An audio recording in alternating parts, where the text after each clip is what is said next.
Chapter 6. Just as we were getting into my car to start on a trip to central Mexico on October 5th, 1968, Don Juan stopped me. "I have told you before," he said with a serious expression, "that one should never reveal the name nor the whereabouts of a sorcerer. I believe you understood that you should never reveal my name nor the place where my body is. Now I am going to ask you to do the same with a friend of mine, a friend you will call Gennaro. We are going to his house. We will spend some time there." I assured Don Juan that I had never betrayed his confidence. "I know that," he said, without changing his serious expression, "yet I am concerned with your becoming thoughtless." I protested, and Don Juan said his aim was only to remind me that every time one was careless in matters of sorcery, one was playing with an imminent and senseless death that could be averted by being thoughtful and aware. "We will not touch upon this matter any longer," he said. "Once we leave my house, we will not mention Gennaro, nor will we think about him. I want you to put your thoughts in order now. When you meet him, you must be clear and have no doubts in your mind." "What kind of doubts are you referring to, Don Juan?" "Any kind of doubts whatever. When you meet him, you ought to be crystal clear. He will see you." His strange admonitions made me very apprehensive. I mentioned that perhaps I should not meet his friend at all, but only drive to the vicinity of his friend's house and leave him there. "What I've told you was only a precaution," he said. "You've met one sorcerer already, Vicente, and he nearly killed you. Watch out this time."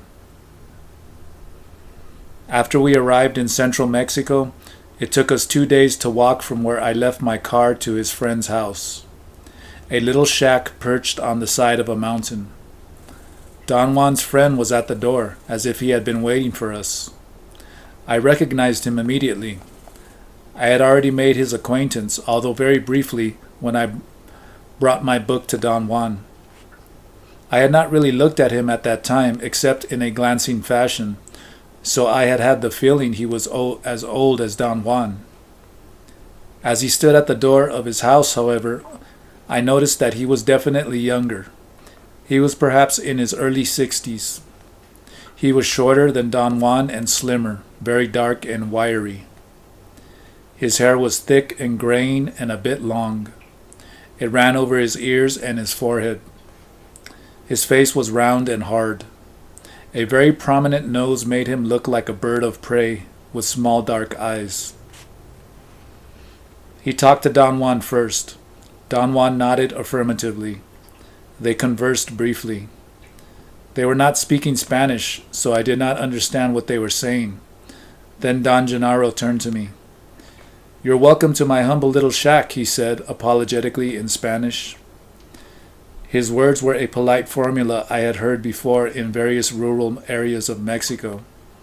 Yet as he said the words, he laughed joyously for no overt reason, and I knew he was exercising his controlled folly.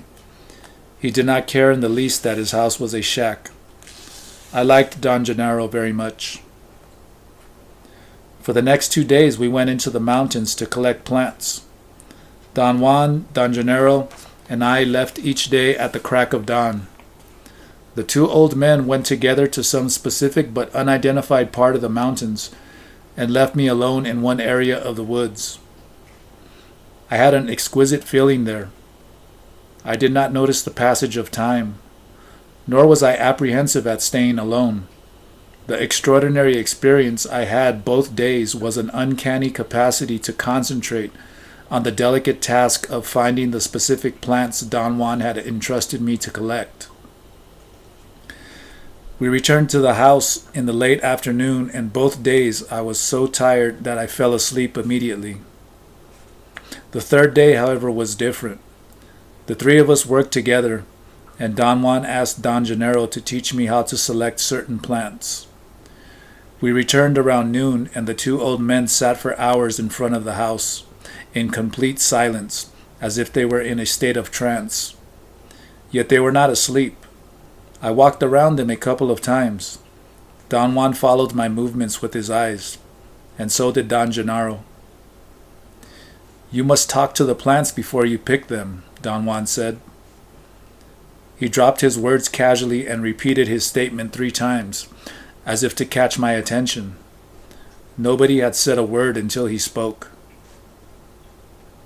"In order to see the plants, you must talk to them personally," he went on. "You must get to know them individually. Then the plants can tell you anything you care to know about them." It was late in the afternoon. Don Juan was sitting on a flat rock facing the western mountains. Don Gennaro was sitting by him on a straw mat with his face towards the north. Don Juan had told me the first day we were there that those were their positions and that I had to sit on the ground at any place opposite to both of them. He added that while we sat in those positions, I had to keep my face toward the southeast and look at them only in brief glances. "Yes, that's the way it is with plants, isn't it?" Don Juan said and turned to Don Gennaro, who agreed with an affirmative gesture. I told him that the reason I had not followed his instructions was because I felt a little stupid talking to plants. "You fail to understand that a sorcerer is not joking," he said severely. "When a sorcerer attempts to see, he attempts to gain power." Don Gennaro was staring at me. I was taking notes, and that seemed to baffle him. He smiled at me, shook his head, and said something to Don Juan. Don Juan shrugged his shoulders. To see me writing must have been quite odd for Don Gennaro. Don Juan was, I suppose, habituated to my taking notes, and the fact that I wrote while he spoke was no longer odd to him. He could carry on talking without appearing to notice my acts. Don Gennaro, however, kept on laughing, and I had to stop writing in order not to disrupt the mood of the conversation. Don Juan affirmed again that a sorcerer's acts were not to be taken as jokes, because a sorcerer played with death at every turn of the way. Then he proceeded to relate to Don Gennaro the story of how one night I had looked at the lights of death following me during one of our trips. The story proved to be utterly funny. Don Gennaro rolled on the ground laughing.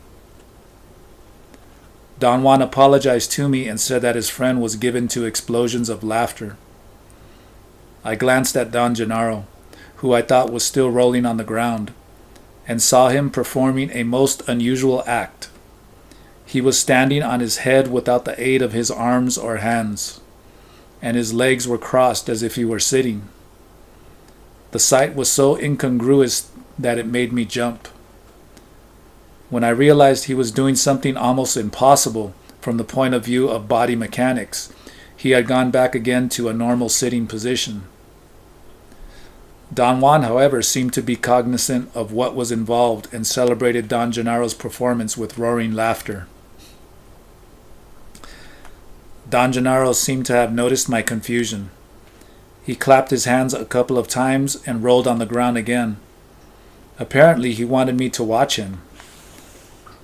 What had at first appeared to be rolling on the ground was actually leaning over in a sitting position and touching the ground with his head.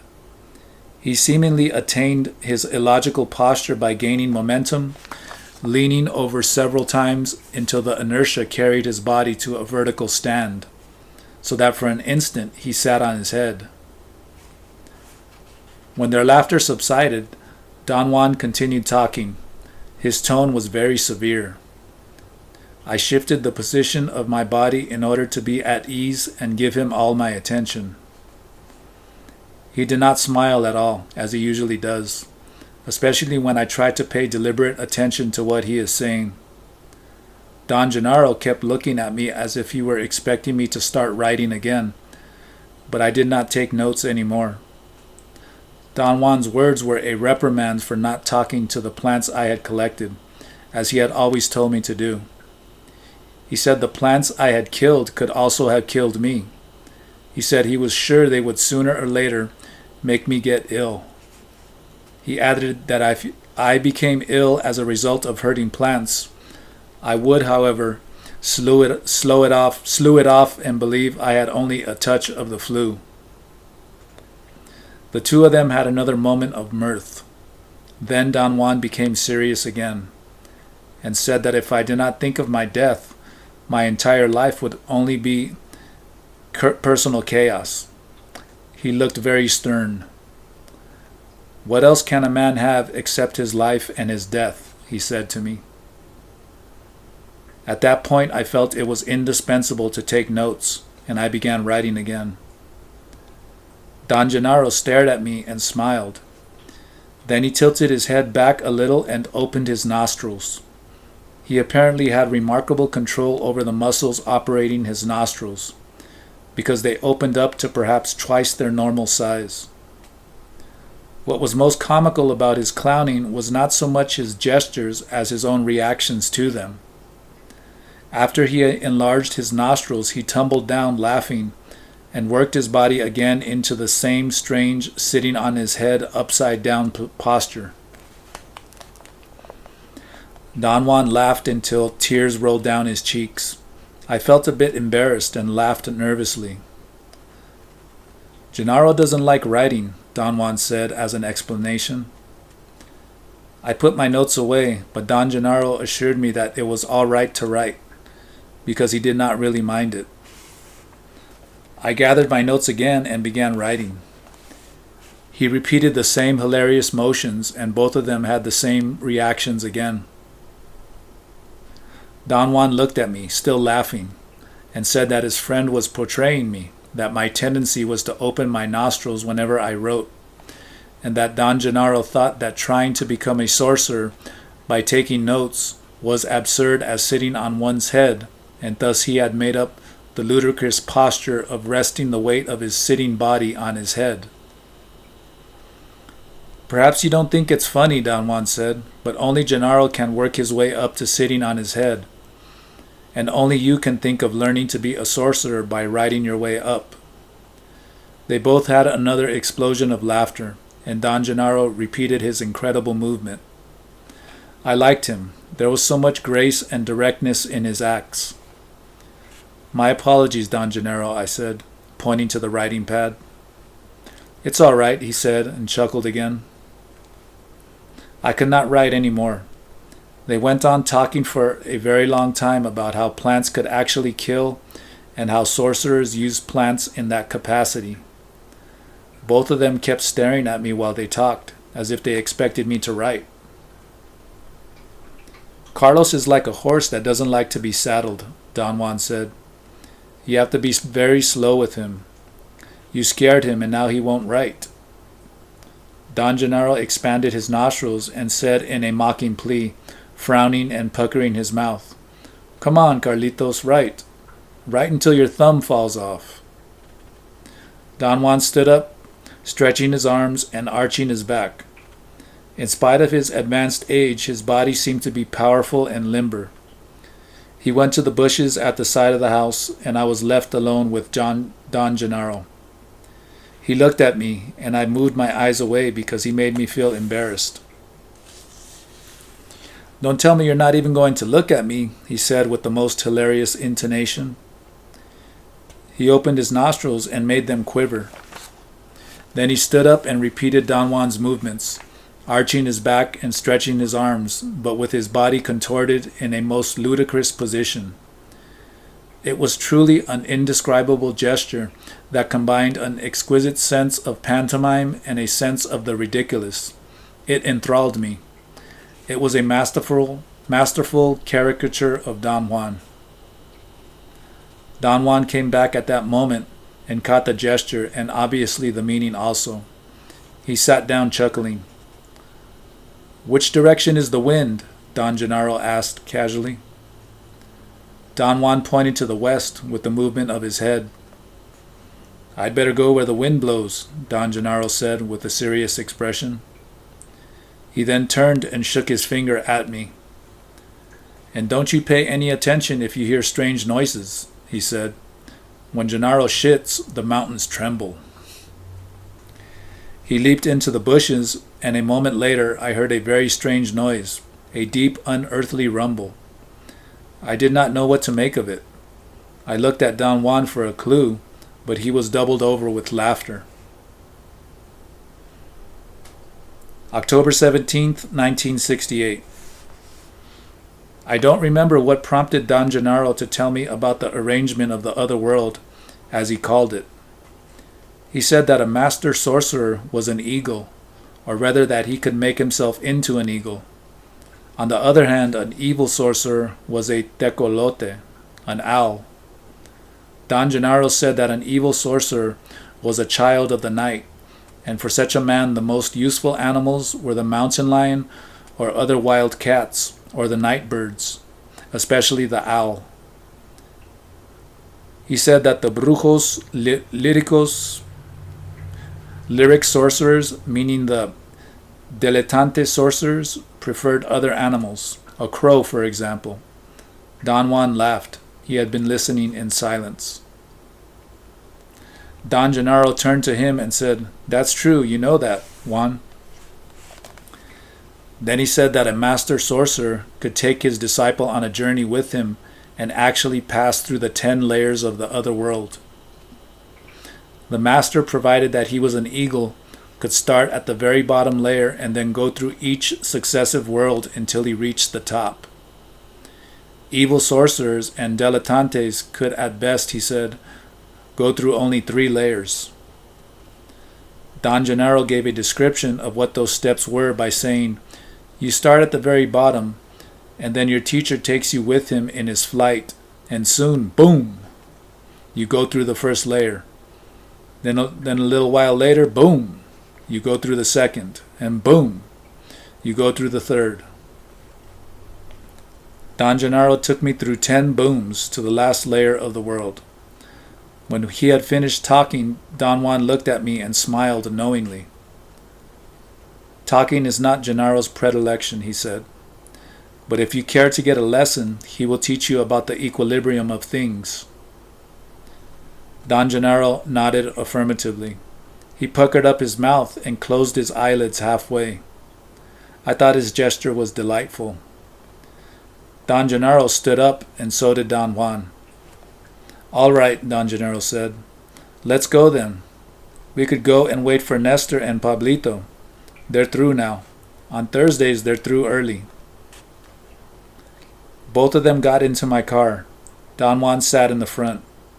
I did not ask them anything, but simply started the engine. Don Juan directed me to a place he said was Nestor's home. Don Gennaro went into the house and a while later came out with Nestor and Pablito, 2 young men who were his apprentices.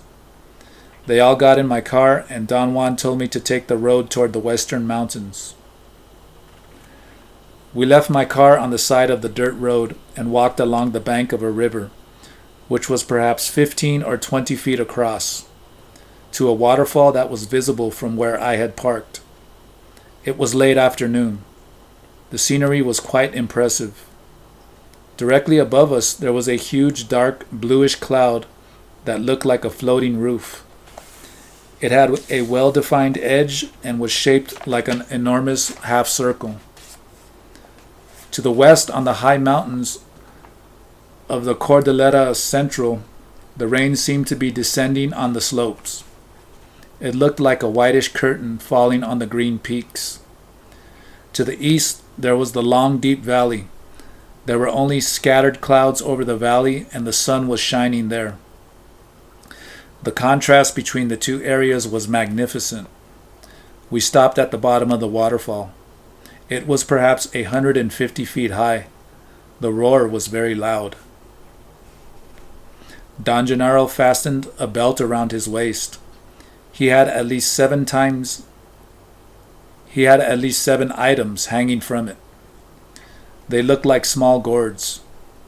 He took off his hat and let it hang on his back from a cord tied around his neck. He put on a headband that he took from a pouch made of a thick wool fabric. The headband was also made of wool of various colors. A sharp yellow was the most prominent of them. He inserted 3 feathers in the headband. They seemed to be eagle's feathers. I noticed that the places where he had inserted them were not symmetrical. 1 feather was above the back curve of his right ear, the other was a few inches to the front, and the third was over his left temple. Then he took off his sandals, hooked or tied them to the waist of his trousers, and fastened his belt over his poncho. The belt seemed to be made of woven strips of leather. I could not see whether he tied it or buckled it. Don Gennaro walked toward the waterfall. Don Juan manipulated a round rock into a steady position and sat down on it. The other two young men did the same with some rocks and sat down to his left. Don Juan pointed to the place next to him on his right side and told me to bring a rock and sit by him. We must make a line here, he said, showing me that the three were sitting in a row. By then, Don Gennaro had reached the very bottom of the waterfall and had begun climbing a trail on the right side of it. From where we were sitting, the trail looked fairly steep. There were a lot of shrubs he used as railings. At one moment he seemed to lose his footing and almost slid down, as if the dirt were slippery. A moment later, the same thing happened, and the thought crossed my mind that perhaps Don Gennaro was too old to be climbing. I saw him slipping and stumbling several times before he reached the spot where the trail ended. I experienced a sort of apprehension when he began to climb the rocks. I could not figure out what he was going to do. "What's he doing?" I asked Don Juan in a whisper. Don Juan did not look at me. "Obviously he's climbing," he said. Don Juan was looking straight at Don Gennaro. His gaze was fixed. His eyelids were half closed. He was sitting very erect with his hands resting between his legs on the edge of the rock. I leaned over a little bit to see the two young men. Don Juan made an imperative gesture with his hand to make me get back in line. I retreated immediately. I had only a glimpse of the young men. They seemed to be as attentive as he was. Don Juan made another gesture with his hand and pointed to the direction of the waterfall. I looked again. Don Gennaro had climbed quite a way on the rocky wall. At the moment I looked, he was perched on a ledge, inching his way slowly to circumvent a huge boulder. His arms were spread as if he were embracing the rock. He moved slowly towards his right, and suddenly he lost his footing. I gasped involuntarily. For a moment his whole body hung in the air. I was sure he was going to fall, but he did not. His right hand had grabbed onto something, and very agilely his feet went back on the ledge again. But before he moved on, he turned to us and looked. It was only a glance. There was, however, such a stylization to the movement of turning his head that I began to wonder. I remembered then that he had done the same thing, turning to look at us every time he slipped. I had thought that Don Gennaro must have felt embarrassed by his clumsiness, and turned to see if we were looking. He climbed a bit more toward the top, suffered another loss of footing, and hung perilously on the overhanging rock face. This time he was supported by his left hand. When he regained his balance, he turned and looked at us again. He slipped twice more before he reached the top. From where we were sitting, the crest of the waterfall seemed to be 20 to 25 feet across. Don Gennaro stood motionless for a moment. I wanted to ask Don Juan what Don Gennaro was going to do up there, but Don Juan seemed to be so absorbed in watching that I did not dare disturb him. Suddenly Don Gennaro jumped onto the water. It was such a thoroughly unexpected action that I felt a vacuum in the pit of my stomach. It was a magnificent, outlandish leap. For a second I had the clear sensation that I had seen a series of superimposed images of his body making an elliptical flight to the middle of the stream. When my surprise receded, I noticed that he had landed on a rock on the edge of the fall, a rock which was hardly visible from where we were sitting. He stayed perched there for a long time. He seemed to be fighting the power of the onrushing water. Twice he hung over the precipice, and I could not determine what he was clinging to. He gained his balance and squatted on the rock. Then he leaped again, like a tiger. I could barely see the next rock where he landed. It was like a small cone on the very edge of the fall. He remained there almost 10 minutes. He was motionless. His immobility was so impressive to me that I was shivering. I wanted to get up and walk around. Don Juan noticed my nervousness and told me imperatively to be calm. Don Gennaro's stillness plunged me into an extraordinary and mysterious terror. I felt that if he remained perched there any longer, I could not control myself. Suddenly he jumped again, this time all the way to the other bank of the waterfall. He landed on his feet and hands like a feline. He remained in a squat position for a moment, then he stood up and looked across the fall to the other side, and then down at us. He stayed dead still looking at us. His hands were clasped at his sides, as if he were holding onto an unseen railing. There was something truly exquisite about his posture. His body seemed to be so nimble, so frail. I thought that Don Gennaro, with his headband and feathers, his dark poncho, and his bare feet, was the most beautiful human being I had ever seen.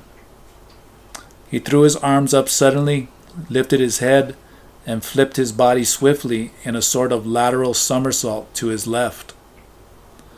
The boulder where he had been standing was round, and when he jumped, he disappeared behind it. Huge drops of rain began to fall at that moment. Don Juan got up, and so did the two young men. Their movement was so abrupt that it confused me. Don Gennaro's masterful feat had thrown me into a state of profound emotional excitement. I felt he was a consummate artist, and I wanted to see him right then to applaud him. I strained to look on the left side of the waterfall to see if he was coming down, but he was not. I insisted on knowing what had happened to him. Don Juan did not answer. "We better hurry out of here," he said. "It's a real downpour. We have to take Nestor and Pablito to their house, and then we'll have to start on our trip back." "I didn't even say goodbye to Don Gennaro," I complained.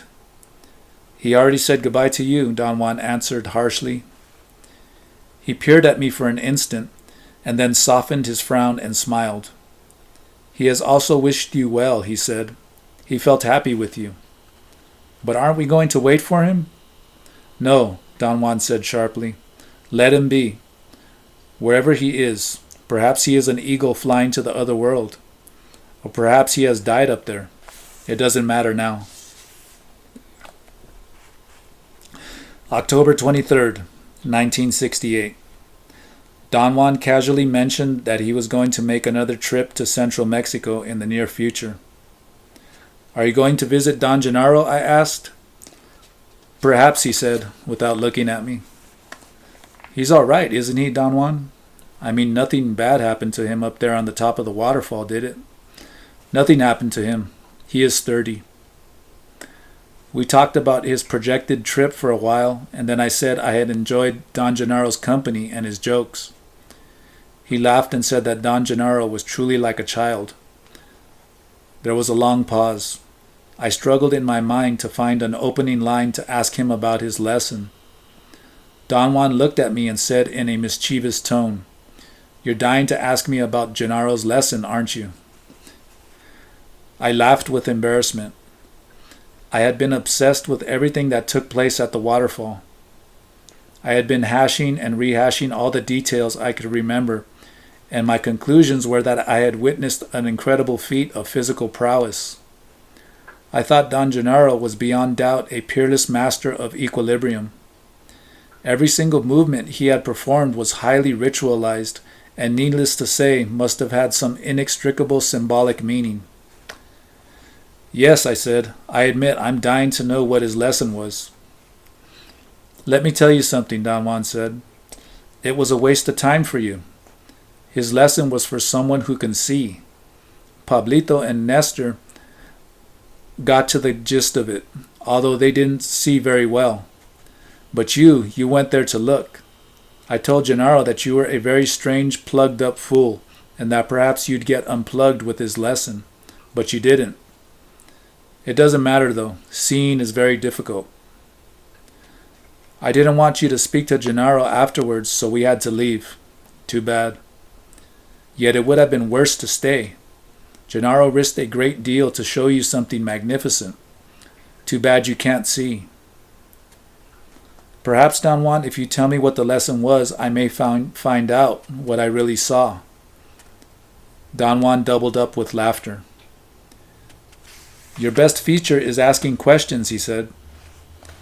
He was apparently going to drop the subject again. We were sitting as usual in the area in front of his house. He suddenly got up and walked inside. I trailed behind him and insisted on describing to him what I had seen. I faithfully followed the sequence of events as I remembered it. Don Juan kept on smiling while I spoke. When I had finished, he shook his head. Seeing is very difficult, he said.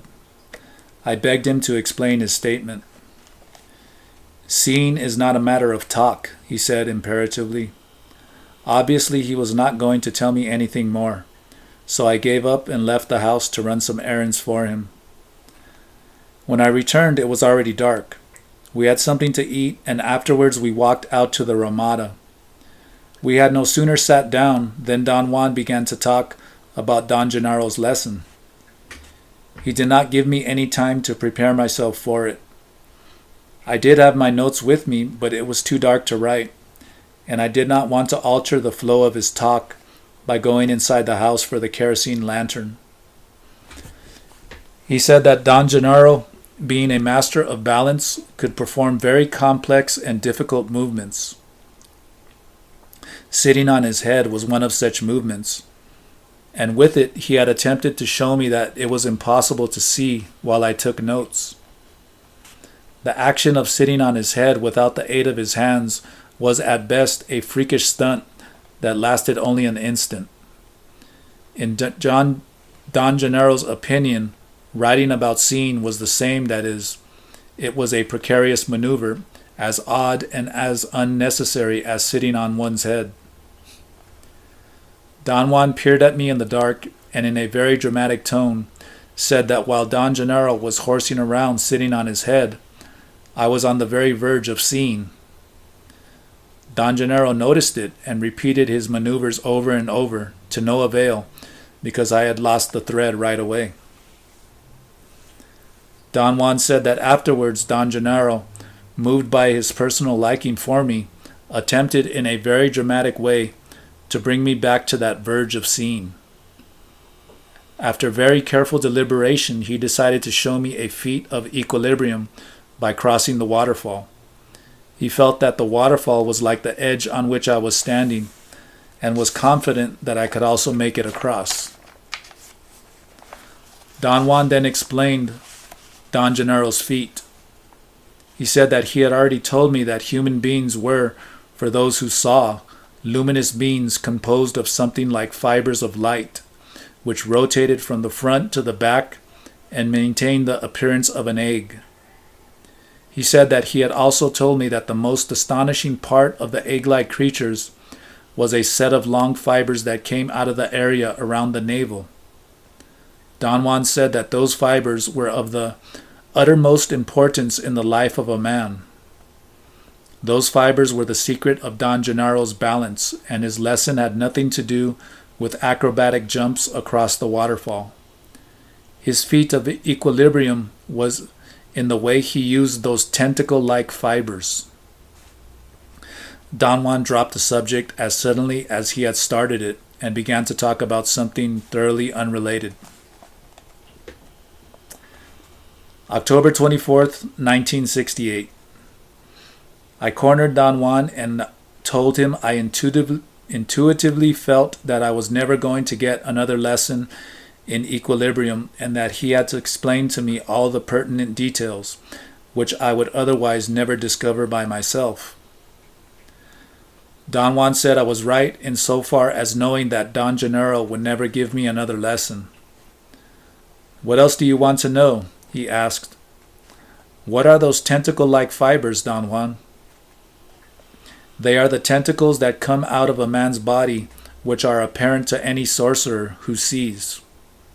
Sorcerers act toward people in accordance to the way they see their tentacles. Weak persons have very short, almost invisible fibers. Strong persons have bright, long ones. Gennaro's, for instance, are so bright that they resemble thickness. You can tell from the fibers if a person is healthy, or if he is sick, or if he is mean or kind or treacherous. You can also tell from the fibers if a person can see. Here is a baffling problem. When Gennaro saw you, he knew, just like my friend Vicente did, that you could see. When I see you, I see that you can see, and yet I know myself that you can't. How baffling. Gennaro couldn't get over that. I told him that you were a strange fool. I think he wanted to see that for himself and took you to the waterfall. Why do you think I give the impression I can see?" Don Juan did not answer me. He remained silent for a long time.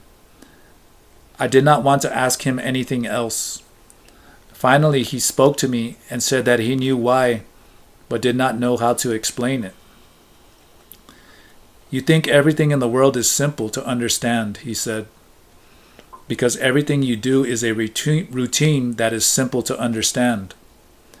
At the waterfall, when you looked at Gennaro moving across the water, you believed that he was a master of somersaults because somersaults was all you could think about, and that is all you will ever believe he did. Yet Gennaro never jumped across that water. If he had jumped, he would have died.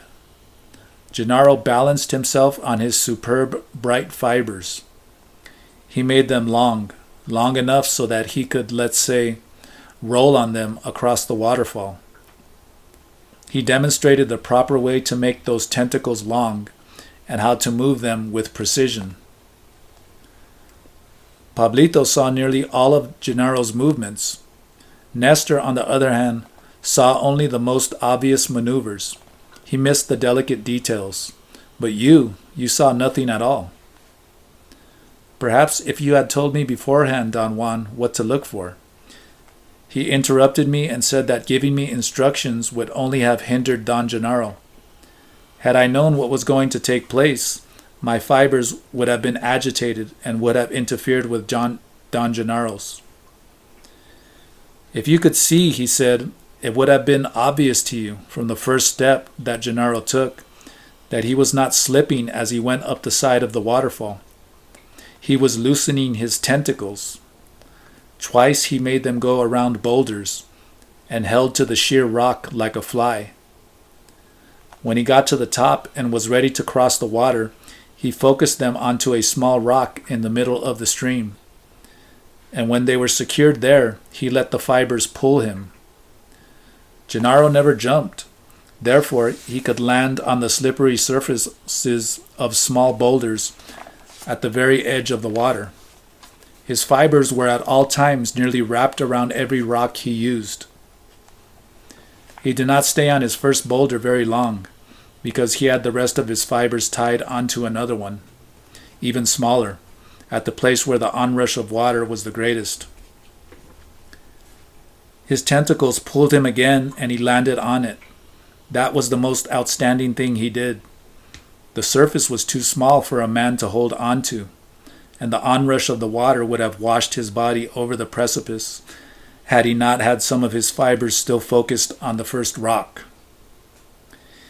He stayed in that second position for a long time, because he had to draw out his tentacles again and send them across to the other side of the fall. When he had them secured, he had to release the fibers focused on the first rock. That was very tricky. Perhaps only Gennaro could do that. He nearly lost his grip. Or maybe he was only fooling us. We'll never know that for sure. Personally, I really think he nearly lost his grip. I know that because he became rigid and sent out a magnificent shoot like a beam of light across the water. I feel that beam alone could have pulled him through. When he got to the other side, he stood up and let his fibers glow like a cluster of lights. That was the one thing he did just for you. If you had been able to see, you would have seen that. Gennaro stood there looking at you, and then he knew that you had not seen.